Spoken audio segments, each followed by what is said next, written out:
आज के लेक्चर का टॉपिक है इंग्लैंड में संसदीय संस्थाओं का विकास। इंग्लैंड की जनतांत्रिक शासन पद्धति और संसदीय प्रणाली विश्व की प्राचीनतम राजनीतिक व्यवस्थाओं में सर्वोत्तम मानी जाती है।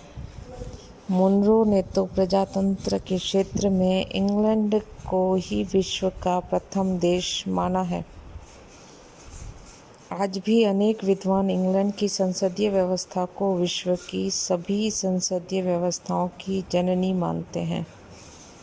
इंग्लैंड में संसदीय संस्थाओं का निर्माण किसी संविधान सभा ने नहीं किया, बल्कि एक क्रमिक विकास का परिणाम है। राजनीतिक चेतना की वृद्धि के साथ साथ इनका विकास हुआ है। इनका धीरे धीरे अबाध गति से विकास हुआ है। इनकी जड़ें सदियों के पुराने इतिहास में जमी हुई है।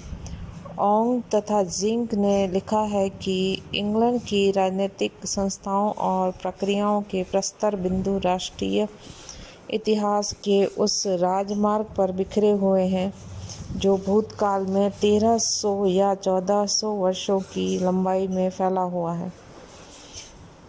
अनेक विद्वानों के अनुसार संसदीय संस्थाओं के निरंतर विकास का मूल कारण ब्रिटिश जाति का राष्ट्रीय चरित्र है।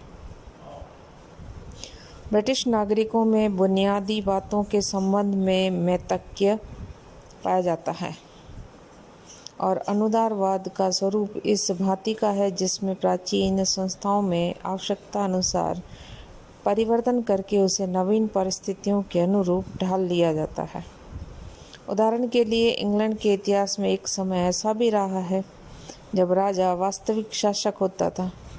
उसकी शक्तियाँ असीमित तथा निरंकुश थीं। वह राजा भी करता था और शासन भी, वह राज भी करता था और शासन भी। परंतु जनतांत्रिक प्रणाली के विकास क्रम में इतने आंतरिक परिवर्तन हुए कि वास्तविक शक्ति राजा के हाथ से निकलकर संसद और कुछ अंश में अब संसद से भी हटकर मंत्रिमंडल और विशेषकर प्रधानमंत्री के हाथ में आ गई है। परंतु पूरी व्यवस्था में राजा का अस्तित्व अब भी विद्यमान है। संसदीय संस्थाओं का ऊषा काल। इंग्लैंड में संसदीय संस्थाओं के विकास क्रम का अध्ययन करने के पूर्व यह तथ्य ध्यान में रखना होगा कि 19वीं सदी तक इनके 3 प्रमुख आधार रहे हैं। पहला, सामान्य विधि जो सरकार को भी बाध्य करती थी। सेकेंड, एक उच्च दरबार में सरकार का केंद्रित होना। और तीसरा है उस दरबार में पैतृक रीति व्यवहारों से संपन्न स्थानीय समूहों का सम्मिलन। 55 ईसा पूर्व में इंग्लैंड पर रोम के अधिकार के साथ ही इंग्लैंड का इतिहास आरंभ होता है।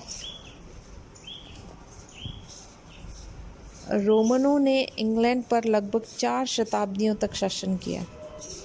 इसके बाद इंग्लैंड पर English, Saxon, Dan, Scandinavian, Sweden तथा जर्मन प्रदेशों के लोगों के आक्रमण होते रहे हैं और आक्रांता लोग बड़ी संख्या में इंग्लैंड में बसने लगे। इस युग को एंग्लो सैक्सन काल कहा जाता है। इंग्लैंड में बसने वाले ये आक्रांता लोग अत्यधिक स्वतंत्रता प्रिय थे।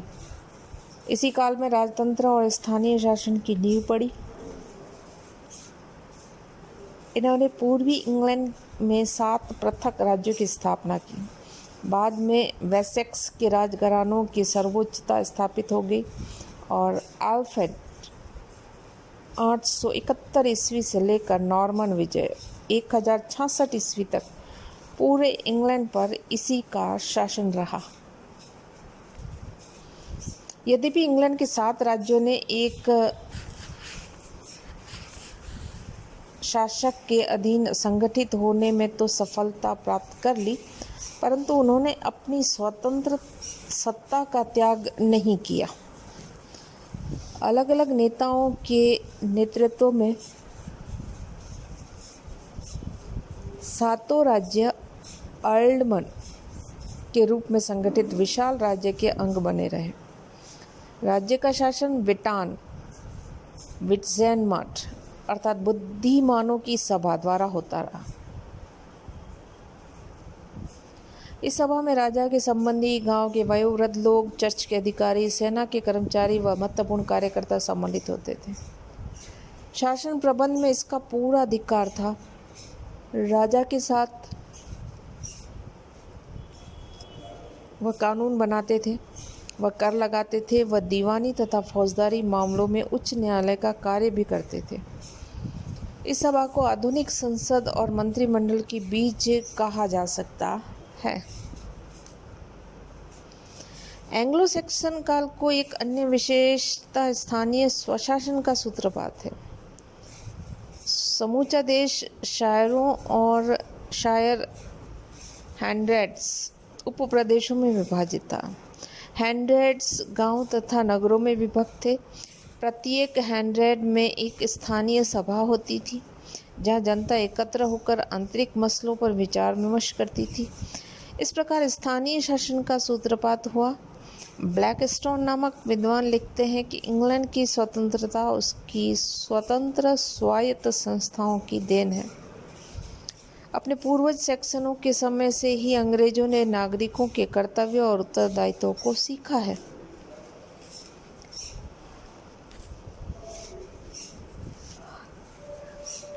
एक 1016 ईस्वी में उत्तर फ्रांस के नॉर्मंडी प्रदेश में चलकर विजेता विलियम ने इंग्लैंड पर आक्रमण किया, अपना शासन स्थापित कर लिया। नॉर्मनों ने एंग्लो सैक्सन काल की स्थानीय संस्थाओं में आवश्यक परिवर्तन करके केंद्रीय सत्ता को सबल बनाने का प्रयास किया। धर्म को भी राजकीय नियंत्रण में लाया गया। देश भर में सामान्य कानून को लागू किया गया। बैरनों यानी सामंतों के न्यायालयों को कमज़ोर बनाया गया।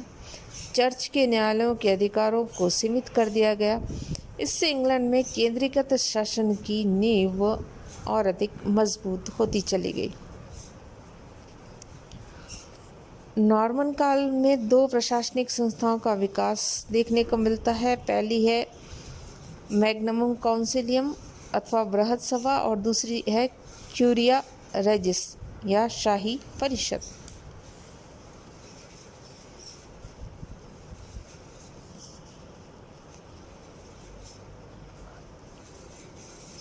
मैग्नम काउंसिलियम एंग्लो सैक्सन काल में राजाओं के पास अपने सामंतों की एक सलाहकार परिषद होती थी जिससे विटान कहा जाता था। विजेता विलियम ने विटान को समाप्त करके उसके स्थान पर मैग्नम काउंसिलियम की स्थापना की। इस समिति में बैरन राज्य के उच्च अधिकारियों, आर्चबिशप, अबॉट के अलावा अन्य महत्वपूर्ण व्यक्तियों को भी सम्मिलित किया गया। इस समिति का कार्य राजकीय मालगुजारी को एकत्र करना और उसका हिसाब रखना था। इस समिति की बैठक साल में 3 बार होती थी और इस पर राजा का नियंत्रण रहता था। अर्थात ये संस्था शक्तिशाली नहीं थी, फिर भी इससे परामर्श लिया जाता था जिनमें नीति निर्धारण और आर्थिक विषयों पर चर्चा होती थी। दूसरी संस्था है क्यूरिया रेजिस। विलियम ने एक लघु परिषद की स्थापना की थी जिसे क्यूरिया रेजिस शाही परिषद कहा जाता है। इसमें तथा बृहद सभा में कितना अंतर था यह कहना तो कठिन है, परंतु ऐसा प्रतीत होता है कि बृहद सभा की अपेक्षा आकार में ये छोटी हुआ करती थी। जब बृहद सभा कार्यरत नहीं होती थी तब क्यूरिया रेजिस राजा को शासन संचालन में सहयोग करती थी, अर्थात इसका काम राजा को दिन प्रतिदिन के शासन में सहायता देना होता था। यह संस्था संभवतः उच्चतम न्यायालय के रूप में भी कार्य करती थी। कालांतर में मैग्नम काउंसिलियम से ब्रिटिश संसद का आविर्भाव हुआ तथा क्यूरिया रेजिस से प्रीवी काउंसिल, मंत्री परिषद तथा मंत्रिमंडल का विकास हुआ। विलियम के बाद हेनरी प्रथम और फिर हेनरी द्वितीय इंग्लैंड के सिंहासन पर बैठे। दोनों ने सरकार के ढांचे को सुधारने का प्रयास किया। हेनरी द्वितीय को इंग्लैंड के इतिहास में एक महान विधिवेत्ता के रूप में माना जाता है। हेनरी द्वितीय के समय में क्यूरिया रेजिस की प्रशासन और न्याय संबंधी दोनों कार्य करना कठिन हो गया। अतः इस कार्य को दो भागों में विभाजित कर दिया गया, दो अलग अलग संस्थाओं को सौंप दिया गया। प्रशासनिक कार्य रॉय काउंसिल यानी राज परिषद, जो आगे चलकर प्रिवी काउंसिल कहलाई, और वित्त तथा न्याय संबंधी कार्यों को एक्सचेकर को सौंप दिया गया। इस प्रकार क्यूरिया रेजिसा के स्थान पर रॉय काउंसिल और एक्सचेकर का उदय हुआ, परंतु ये विभाजन इतना धीमा और अप्रत्यक्ष रूप से हुआ कि समय निर्धारित कर पाना कठिन है। जहाँ तक बृहत सभा का सवाल है, हेनरी द्वितीय के समय में इसके नियमित अधिवेशन होते थे। विशेष बात यह रही कि इस सभा का आकार भी बहुत बड़ा था। हेनरी ने छोटे छोटे भूस्वामियों को भी इसमें आमंत्रित करना शुरू कर दिया। ऐसा करने में उसका एकमात्र उद्देश्य अधिक धन प्राप्त करना था। बड़े सामंतों के साथ साथ वह इन छोटे छोटे सामंतों से भी कर वसूल करना चाहता था। अतः उसकी उपस्थिति में ही बृहत सभा से कर संबंधी बातें तय हो जाती थी और बाद में करों को वसूल करने में बाधा नहीं आती थी। नेक्स्ट है मैग्ना कार्टा, जनतंत्रीय व्यवस्था का आधार।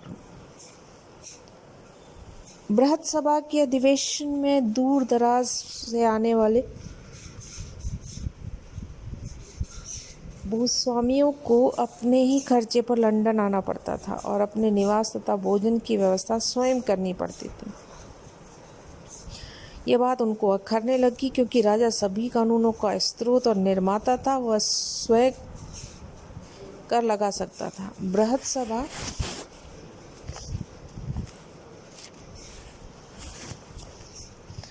से करों की अनुमति मात्र लेने के लिए सभी को बुलाया जाता था। फिर भी भूस्वामी शांत रहे, परंतु 1199 ईस्वी में जॉन के राजा बनने के बाद स्थिति बिगड़ने लगी। वह एक क्रूर एवं निर्दयी शासक था। उसने गैरकानूनी सामंती करों को वसूल करने का प्रयास किया। उसने कई अवसरों पर सामंती कानूनों का अतिक्रमण भी किया।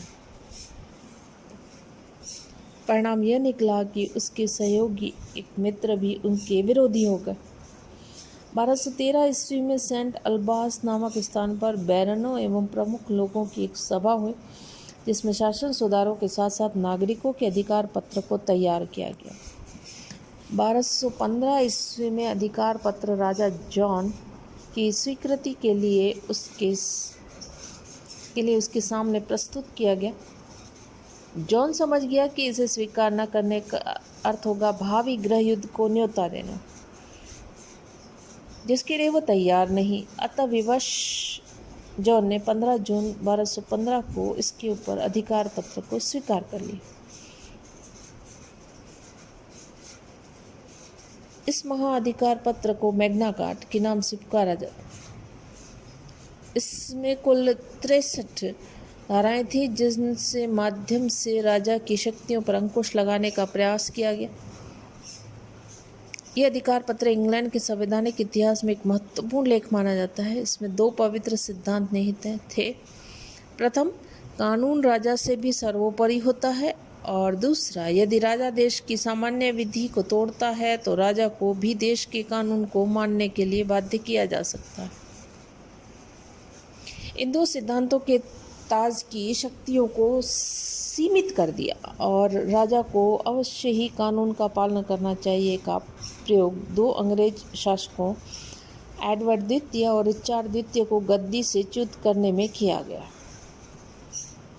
इस संबंध में एक और बात ध्यान आकर्षित करती है कि मैग्ना कार्टा के द्वारा राजा से यह स्वीकार करा लिया गया कि वह बृहत सभा की अनुमति के बिना कोई कर नहीं लगाएगा। बृहत सभा में बैरनों, भूस्वामियों, उच्च अधिकारियों एवं प्रमुख धर्माधिकारियों को ही आमंत्रित किया जाता था।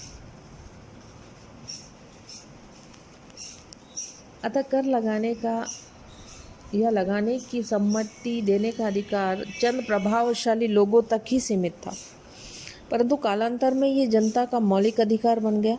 इसलिए बहुत से विद्वान मैग्ना कार्टा की घटना को इंग्लैंड में जनतंत्र का प्रवर्तक मानते हैं। जॉन के उत्तराधिकारी हेनरी तृतीय 1216 से 72 ने जब बृहत सभा की सहमति के बिना कर लगाने का प्रयास किया तो अनेकों सामंतों ने उसका जोरदार विरोध किया। इस संबंध में कई सशस्त्र झड़पें भी हो गई। अंत में हेनरी तृतीय को झुकना पड़ा और बृहत सभा के सुझाव अनुसार शासन का दायित्व साइमन डी मॉन्टफोर्ट नामक मंत्री को सौंपना पड़ा। करों के मामलों में मॉन्टफोर्ट को भी कड़े विरोध का सामना करना पड़ा। 1265 ईस्वी में बृहत सभा का अधिवेशन बुलाया गया। इस अधिवेशन की विशेषता यह रही कि नगरों के प्रतिनिधियों को भी इसमें आमंत्रित किया गया। नगरों का चुनाव स्वयं मॉन्टफोर्ट ने किया। नगर प्रतिनिधियों को बुलाने का एकमात्र कारण करों को लागू करने में नगरों के समृद्ध व्यापारियों तथा उद्यमियों का समर्थन हासिल करना था। दूसरा कारण यह था कि मॉन्टफोर्ट को अधिकांश सामंतों का समर्थन प्राप्त नहीं था। सामंत लोग बृहत सभा के नियमित अधिवेशनों की मांग पर अड़े हुए थे तथा प्रमुख पदों पर अपने द्वारा मनोनीत व्यक्तियों को पदासीन करना चाहते थे। जो भी कारण रहा हो, नगर प्रतिनिधियों के आमंत्रित करना एक नई परंपरा की शुरुआत थी और इसीलिए कई विद्वान 1265 की बृहत सभा को आदर्श संसद का प्रतीक मानते हैं। हालांकि इसमें ऐसी कोई बात नहीं थी, क्योंकि नगर प्रतिनिधि मनोनीत किए गए थे, वे जनता द्वारा निर्वाचित नहीं किए गए थे। उन्हें उनकी संपन्नता के आधार पर बुलाया गया था।